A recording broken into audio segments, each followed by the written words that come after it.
Celle qu'il avait caressée quelques secondes plus tôt se met alors à genoux. Vous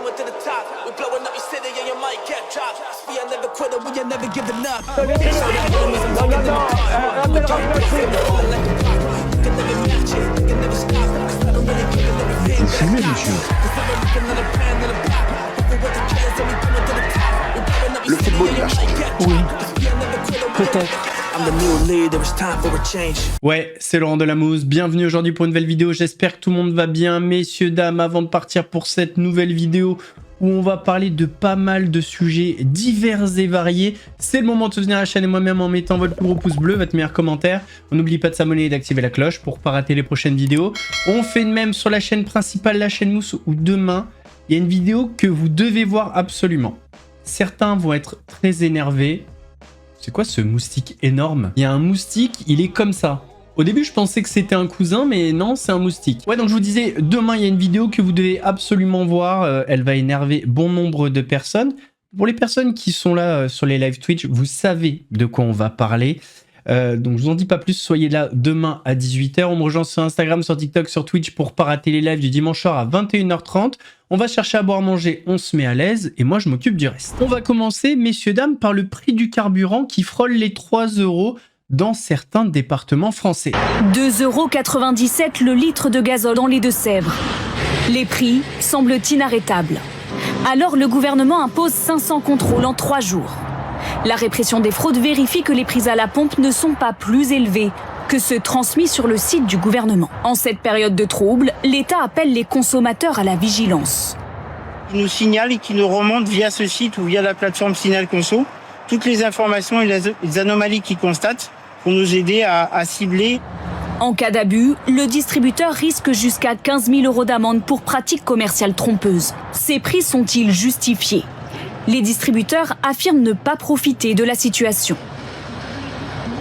On n'a pas d'autre solution que de supporter les coûts d'achat, d'y remettre une faible marge, je rappelle, 1 à 2 centimes net pour le pompiste. Et donc on n'a pas de moyen de compenser cette augmentation par une baisse de marge. Les raffineurs, eux, sont aujourd'hui pointés du doigt. En cause, leur marge brute. C'est la différence entre le prix d'achat du baril et le prix de vente de ce même pétrole après raffinage. Cette association de consommateurs a fait le calcul. Selon elle, pour le gazole, la marge brute est passée de 12,7 centimes par litre en février à 25,7 centimes vendredi dernier, le double. Normalement, sur cette activité industrielle, les marges devraient être assez stables. Et on voit qu'elles flambent. Il y a quand même une injustice au regard d'une activité qui devrait normalement être gérée par des industriels en Europe. La profession reconnaît une hausse des marges, mais qui ne sera que temporaire.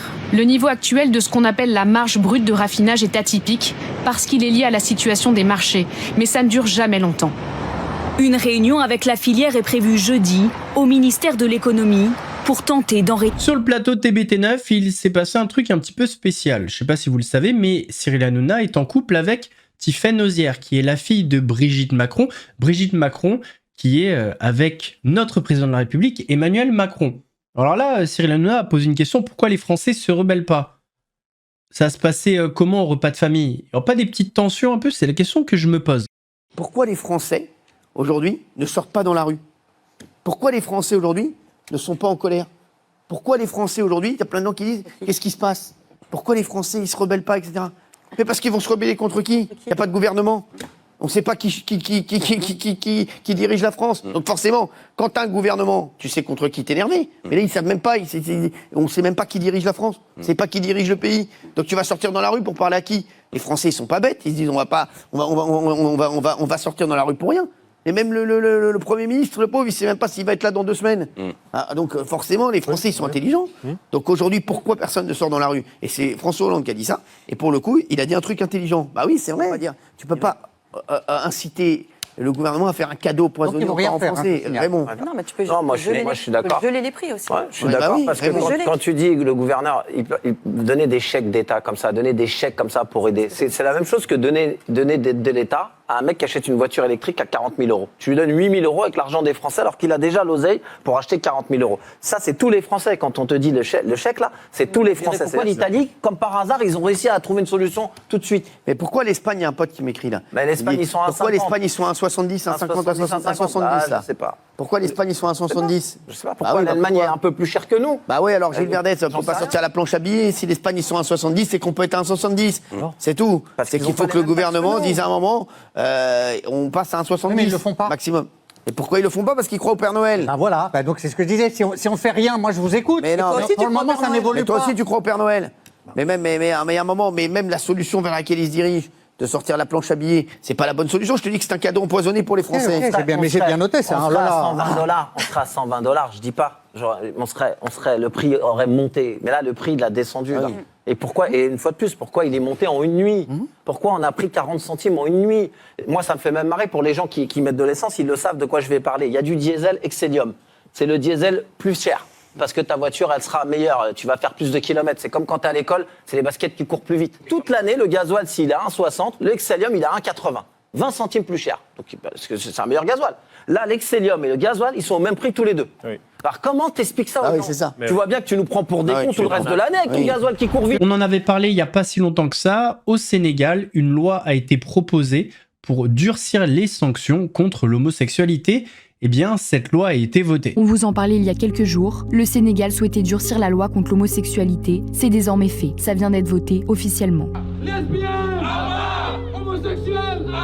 Ce mercredi 12 mars, l'Assemblée nationale sénégalaise a voté une loi qui punit les relations homosexuelles de 5 à 10 ans de prison et d'amende pouvant aller jusqu'à 10 millions de francs CFA. Jusqu'alors, la loi prévoyait 1 à 5 ans de prison. Selon le texte, la peine maximale sera prononcée si l'acte a été commis avec un mineur. Tout acte sexuel ou à caractère sexuel entre deux personnes de même sexe constitue un acte contre nature, ou tout acte sexuel à caractère sexuel commis par une personne de l'un ou l'autre sexe sur un cadavre humain ou un animal. Des sanctions pénales allant de 3 à 7 ans de prison sont aussi prévues contre la promotion ou le financement de l'homosexualité. La loi prévoit aussi de punir toute personne qui se lancerait dans la dénonciation abusive faite de mauvaise foi de supposés homosexuels. Les députés sénégalais ont voté le texte par 135 voix pour, aucune contre et 3 abstentions. Si le président Bassirou Diomaye Faye la promulgue, le Sénégal deviendra l'un des pays les plus répressifs en Afrique contre les personnes LGBT. Depuis février 2026, des dizaines de personnes ont été arrêtées quotidiennement pour actes contre nature, le terme utilisé pour désigner les relations entre deux personnes de même sexe. Certaines ont été accusées d'avoir volontairement transmis le sida. Plusieurs organisations de défense des droits humains ont dénoncé ces arrestations. La question de l'homosexualité revient régulièrement dans ce pays majoritairement musulman. Des associations religieuses très influentes réclament sa criminalisation depuis plusieurs années, qu'ils considèrent comme une déviance. L'homosexualité est aussi dénoncée comme étant un instrument employé par les Occidentaux pour imposer des valeurs prétendument étrangères à la culture locale. Plus de la moitié des pays africains interdisent et répriment l'homosexualité. Les municipales arrivent à grands pas et un petit peu plus loin, les présidentielles. Marine Le Pen a été interrogée sur le plateau de Sud Radio concernant Sarah Knafo, la compagne d'Éric Zemmour qui brigue le poste de maire de Paris. Avec Sarah Knafo, vous pouvez parler par exemple. Oui, je pourrais parler, je suis pas sûr qu'on ait grand chose à se dire, mais... Ah bon? Non. C'est pas une alliée, c'est une concurrente. Ça peut pas être une alliée pour la suite? Ah bah excusez-moi, mais chat échaudé craint l'eau froide, on dit. Hein. Ouais. Mais moi, aux élections présidentielles, non, ça a pas été une alliée. C'est le moins qu'on puisse dire. Pourtant, je veux dire, elle a passé, ils ont passé des mois et des. Les choses changent. Très bien, mais tant mieux. Mais enfin, ils ont passé des mois et des mois expliquant qu'on était socialiste, ce qui me paraît d'ailleurs l'argument le plus stupide qui puisse exister sur Terre. Mais si elle change d'avis, tant mieux. Mais j'attends que. Si je puis me permettre, dans ces cas-là, qu'elle fasse le premier pas. Si le RN change sa stratégie sur le plan économique... Mais c'est vrai que Mme Knafo a beaucoup changé. Oui. Parce que je l'entendais énormément parler d'immigration il y a encore 1 an et demi, je ne l'entends plus du tout, par exemple, parler d'immigration.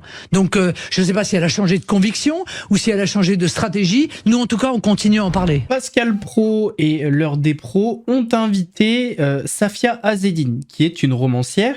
Et une fois n'est pas coutume, une femme a un petit peu décontenancé le plateau. On a vu hier Sarah Salman. Aujourd'hui, c'est Safia Azzeddine. Enfin, pas aujourd'hui, mais hier. Les 2 premières agressions américaines en Irak, j'appelle ça des agressions, ils appellent ça des guerres du Golfe, mais non, ce sont des agressions, en fait, personne n'a été inquiété, alors qu'on sait que les deux étaient justifiés par des mensonges. Et personne n'a été inquiété. Il y a eu 1 million de morts en Irak. Et donc, voilà, en fait, c'est un peu cette disproportion morale qui commence à m'insupporter, enfin, qui m'insupporte. Parce que c'est vrai que dès qu'un arabo-musulman fait un faux pas, on dissèque, on analyse, on en parle, on amplifie. Alors que quand les Américains ou l'Occident commettent des crimes atroces au Moyen-Orient, pas grand monde en parle. Et surtout, on a absolument la preuve, je parle que de faits, que tout était faux. Vous le savez, en tout cas, bien sûr qu'il y a une colère. Il y a une colère, encore une fois, on en parlait tout à l'heure, de cette disproportion qu'il y a entre les actes commis par un Occident contre le monde arabe qui aujourd'hui ne peut pas aimer l'Occident. Vous voyez, ça a duré depuis trop longtemps. Donc, c'est non pas pour accuser, mais en tout cas pour rééquilibrer, pour redonner un peu de profondeur et de mémoire à ces gens, parce qu'à force de piller, il y a 600 000 objets qui ont été pillés en Irak. Je ne vous parle même pas de l'Afghanistan, de la Libye, etc. On efface un petit peu les preuves que ces peuples ont été là. On efface un petit peu leur mémoire. On efface aussi le fait que finalement, il n'était pas si important dans le passé, mais c'est notre colonne vertébrale, la mémoire. C'est ce qui nous permet de dire, il y avait quelqu'un derrière moi et il y aura quelqu'un demain. Et à force de piller impunément ces pays, en trouvant toujours des prétextes moraux, sécuritaires, eh ben, on a l'impression que finalement, le Moyen-Orient, maintenant, c'est un peu un terrain vague qu'on peut exploiter, administrer à notre guise. C'est uniquement un petit peu de justice que je réclame à travers ce livre. Il faut peut-être dire... Georges Fenech. Non, je voulais simplement... Je partage entièrement ce que vous venez de dire, mais vous omettez de dire quand même quelque chose. C'est que si les Américains qui ont menti, etc., sont intervenus, c'est parce qu'il y a quand même eu le 11 septembre. Ils ne sont pas arrivés comme ça. Oui, mais... Il y a eu le 11 septembre, il ne faut pas l'oublier. Alors, je comprends, mais il n'avait pas à mentir, donc, sur Colin Powell avec sa petite fiole de lait. C'était faux. Donc c'est un mensonge, donc c'est un crime. Et puis, il y a eu le 11 septembre, très bien. De quelle nationalité étaient les passeports qu'on a soi-disant retrouvés par terre ? Saoudiens. Saoudiens. Est-ce qu'ils ont attaqué l'Arabie Saoudite ? Non, je vous demande. Ils sont allés attaquer l'Irak. Pourquoi n'ont-ils pas attaqué l'Arabie Saoudite ? La situation à Dubaï est vraiment en train de se tendre. Par exemple, il y avait une vidéo où on voyait l'aéroport de Dubaï être touché par un débris. C'est un Anglais qui avait pris cette vidéo, il avait posté sur les réseaux sociaux. Il a été arrêté et il risque de la prison ferme. Oui, messieurs, mais c'est pas de ça dont on va parler.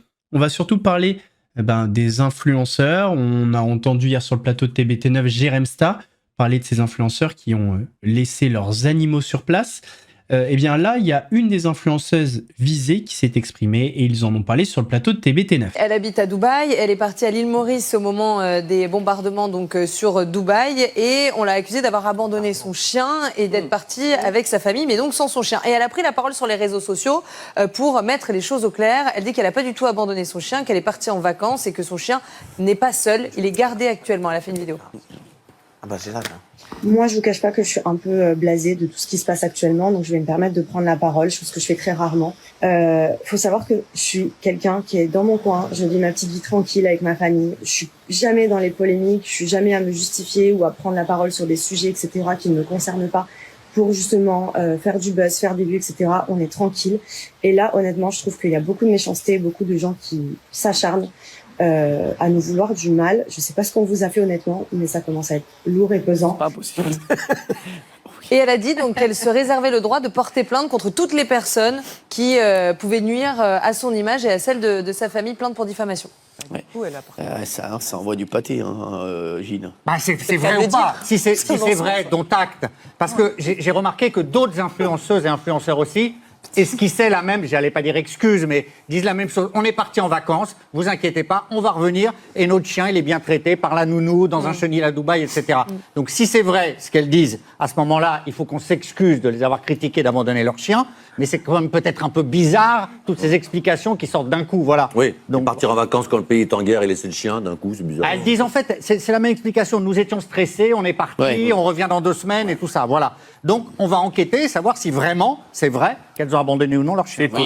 Michel. On avait des images hier, alors peut-être pas concernant cette influenceuse, mais on avait des images de chiens attachés sur la voie publique. Sans savoir si c'était des influenceuses ou pas, c'est ça le truc. Donc on va enquêter, Michel. Comme je vous l'ai dit hier, Patrick Sébastien a un complément d'enquête dédié. Et il y a surtout une affaire dont on a parlé dans ce complément d'enquête, une affaire dont on avait parlé sur cette chaîne, c'est la fameuse affaire de la fellation sur scène. Est-ce qu'elle a vraiment eu lieu? Est-ce que c'est mimé? Complément d'enquête a du coup mené l'enquête et vous allez voir qu'il y a des nouveaux éléments, des nouvelles prises de vue, des nouvelles analyses. Et ces nouveaux éléments viennent discréditer la version de Patrick Sébastien qui dit depuis le début que c'était mimé, que tout était faux.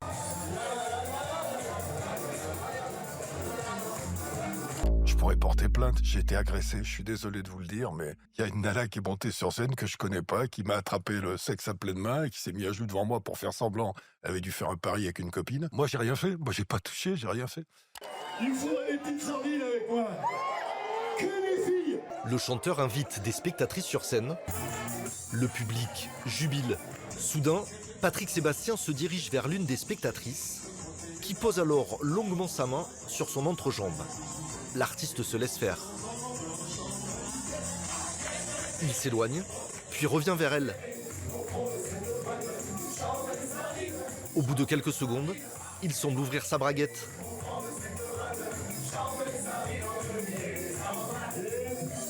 L'une des femmes, à gauche, tend le bras comme pour lui toucher le sexe.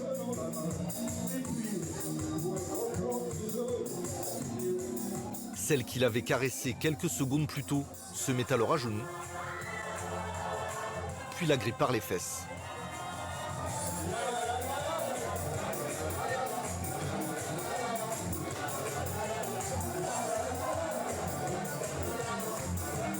La braguette encore ouverte, Patrick Sébastien s'amuse de la situation.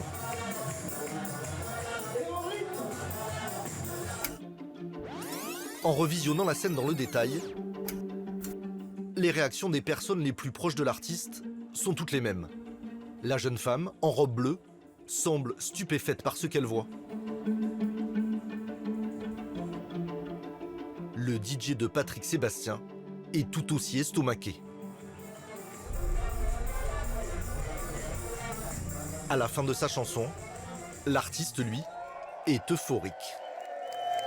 Ça m'est jamais arrivé. Putain. Merci madame. Mais on était dans un lieu qui est le temple du libertinage où on a fait croire à tout le monde que c'était un public familial avec des gosses. Et donc les gens, ils ont lu ça, ils ont dit c'est fou ça, des gosses, j'en ai pas vu un seul. Tu regardes les vidéos, tu verras pas un seul enfant. La présence d'enfants ne fait aucun doute, au moins au début du concert, où l'on distingue un adolescent en t-shirt blanc, deux petites filles dans la foule, ainsi qu'un jeune garçon sur les épaules d'un adulte. Selon les responsables du camping, il y avait ce soir-là une vingtaine de mineurs. 2 mois et demi avant le show, son équipe avait reçu un mail très clair en ce sens. Notre établissement, bien qu'implanté dans le village naturiste du Cap d'Agde, accueille une clientèle familiale. Il est donc important pour nous de nous assurer que le contenu artistique de la soirée restera festif, convivial et accessible à tous nos vacanciers. Une requête validée par l'entourage de l'artiste. Patrick Sébastien interprétera bien ses plus grands succès.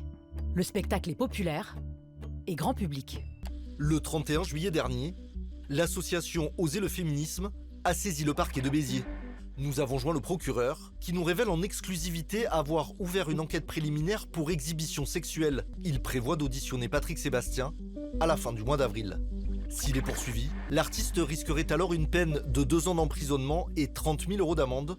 Suite à ces nouvelles informations, la position de Patrick Sébastien reste identique. Selon lui, la fellation était mimée et le public présent ce soir-là n'avait rien de familial. On va terminer avec l'extrait d'un live entre une féministe et Alexis Chains. Et ça va faire la transition avec la vidéo de demain sur la chaîne Mousse, mais je vous en dis pas trop. Mais je pense que demain vous allez kiffer. Je vous laisse regarder cet extrait. N'hésitez pas à me dire ce que vous en pensez en commentaire. On va faire plaisir au grand Alex. De manière générale. Non, il n'y a pas de manière générale avec moi. C'est pas Non. comme ça qu'on discute Non, dans la non, vie. non, non. De manière générale. Il y a Non. des femmes qui vont avoir moins de Écoute, succès on va à arrêter 40 le débat ans. ici, sinon ça n'a aucun sens. De manière générale, c'est français. C'est-à-dire que je n'ai pas dit que tous les cas sont les mêmes. Je te pose simplement une question. De manière générale. Donc non, les femmes peuvent avoir plus de succès. Je vais te répondre. Donc tu comme penses que ça. la majorité des femmes, plus l'âge avance, plus elles ont de choix? Alors, c'était pas justement ma réponse, c'était certaines des femmes. Alors, donc tu esquives encore une fois, de manière Oh, générale. il me fatigue. Bah alors, c'est oui, elles ont plus de succès à 40 ans qu'à 20 ans. Bah, quoi? Je te réponds, ça te convient pas? Ok. T'as pas voulu ma réponse? Bien, au moins on a ta réponse. Développer et Tu réfléchir. peux développer maintenant. J'ai eu ta réponse claire. Merci, maître. Mais en fait, tout simplement, ça va dépendre, Alex, simplement de la confiance que la femme, elle a en elle. C'est-à-dire qu'il y a des femmes qui vont perdre en confiance et malheureusement, et moi je les jugerai jamais, ne pas s'entretenir, il y a beaucoup de choses ne pas avoir confiance en elles, et donc effectivement peut-être qu'elles auraient moins de succès. T'en as d'autres qui vont développer une certaine confiance, développer leur envie, leur physique, leur mental, leur spiritualité. Non mais que je le veuille ou non, c'est vrai. Et en fait, elles vont avoir plus de succès. Ok, intéressant. Donc, selon Sarah, si j'ai bien compris, La condescendance. plus votre âge... Alors, tu vois, je viens de parler, tu viens de m'interrompre. Je t'ai laissé Vas-y. parler pendant 20 secondes. Je me tais. Je peux parler ou c'est interdit? Je vais là, vas-y. Merci. Donc, selon Sarah, si j'ai bien compris, elle nous dit officiellement, il est quelle heure? Jeudi 23 mai, 20h20. Plus votre âge avancera, donc de manière générale, hein, si on parle des femmes par exemple en France, de manière générale, plus votre âge va avancer, plus vous allez avoir de choix. Messieurs, dames, on arrive à la fin de cette vidéo. J'espère qu'elle vous a plu. Si c'est le cas, votre plus gros pouce bleu, votre meilleur commentaire. On n'oublie pas de s'abonner et d'activer la cloche pour pas rater les prochaines vidéos. On fait de même sur la chaîne principale, la chaîne Mousse, où demain vous avez une vidéo. On me rejoint sur Instagram, sur TikTok, sur Twitch pour pas rater les lives du dimanche soir à 21h30. Nous, on se donne rendez-vous demain sur la chaîne Mousse et samedi pour une nouvelle vidéo actu. En attendant, prenez soin de vous. C'est sincère. Laurent de la Mousse vous salue. Mousse, mousse, c'était chaud, c'était flou, mais on a mis la loupe. Les fous, les relous, ceux qui parlent beaucoup, beaucoup. Ici on éclaire tout, même ceux qui fait grincer les dents. Si t'as kiffé, balance un like. Abonne-toi, rejoins la clique. Active la cloche, on remet ça bientôt. Et crois-moi, la suite va faire du bruit.